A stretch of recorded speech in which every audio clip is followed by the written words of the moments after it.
My channel. Instant గా ఈజీగా 10 minutes లో క్విక్ గా అయిపోయే మామిడికాయ పచ్చడి మీరు కూడా ఇలా చేసేసుకోండి. చాలా ఈజీ అండి. బ్యాచిలర్స్ కి పాపం ఎప్పుడు మ్యాంగో పికిల్ తినాలని ఉంటుంది కానీ బయట అంత టేస్టీగా ఉండదు. ఇంటి ఫుడ్ ని ఎప్పుడు మిస్ అవుతుంటారు కదా, అలాంటి వాళ్ళ కోసమే అండి ఈ రోజు నేను తక్కువ క్వాంటిటీలో మీకు ఎలా చేసుకోవాలి ఏంటి అన్నది చూపించబోతున్నా. ఫస్ట్ కావాల్సిన క్వాంటిటీస్ ఏంటంటే మామిడికాయలు, ఉప్పు, కారం, మెంతి పొడి, ఆవపొడి, అలాగే వెల్లుల్లిపాయలు, ఎండుమిర్చి, కరివేపాకు, ఆయిల్, అంతే అండి. ఎలా చేసుకోవాలి అంటే ఫస్ట్ మామిడికాయని తీసుకొచ్చి పొట్టు తీసి చిన్న చిన్న పీసెస్ లెక్క కట్ చేసుకోండి. దాంట్లోకి నేనైతే 2 కాయలు తీసుకున్నాను. 2 కాయలోకి 3 టేబుల్ స్పూన్ కారం అయితే సరిపోతుంది.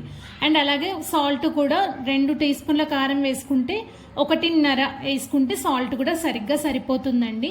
తర్వాత ఆవు పొడి, మెంతి పొడి అదొక టీ స్పూన్, ఇదొక టీ స్పూన్ తీసుకోండి, అంతే అండి.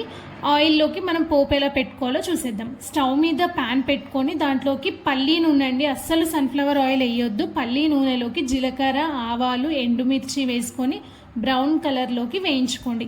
తర్వాత ఉంటే వెల్లుల్లిపాయలు ఆయిల్లో అయినా వేయొచ్చు, లేదా మనం ఆల్రెడీ అందులో ఉప్పు కారం కలిపాం కదా ఆ ముక్కలకు కూడా పట్టించవచ్చు.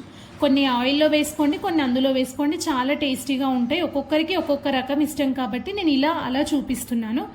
తర్వాతకి ఎండుమిర్చి వేసుకున్నాక అవి బ్రౌన్ కలర్లోకి వేగాక అందులోకి కరివేపాకు యాడ్ చేసుకోవడమే అండి. మనం ఇన్స్టెంట్గా చేస్తున్నాం కాబట్టి కరివేపాకు, పసుపు యాడ్ చేసుకుంటే నిజంగా చాలా టేస్టీగా ఉంటుందండి. ఒక్కసారి సింపుల్గా ఈజీగా ఇలా ట్రై చేసేయండి.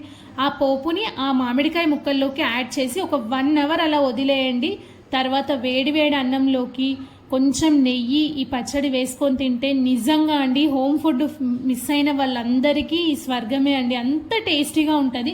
ఒక్కసారి సింపుల్గా ఇలా మీరు ట్రై చేయండి. నేను చెప్పిన క్వాంటిటీస్తోని ట్రై చేయండి, పక్కా మీ అందరికీ నచ్చుతుంది. మళ్ళీ మళ్ళీ కావాలంటారండి. ఈ సమ్మర్ వచ్చేసింది కదా, మీరు కూడా సింపుల్గా ఇలా చేసేసుకోండి. అండ్ ఎలా చేసుకోవాలి ఏంటి అన్నది మీకు అర్థమైంది కాబట్టి మీరు కూడా ఒక్కసారి ఇలా ట్రై చేసి ఎలా వచ్చింది ఏంటి అనేది కామెంట్ చేసేయండి. ఈ వీడియో మీకు నచ్చితే లైక్, షేర్, సబ్స్క్రైబ్.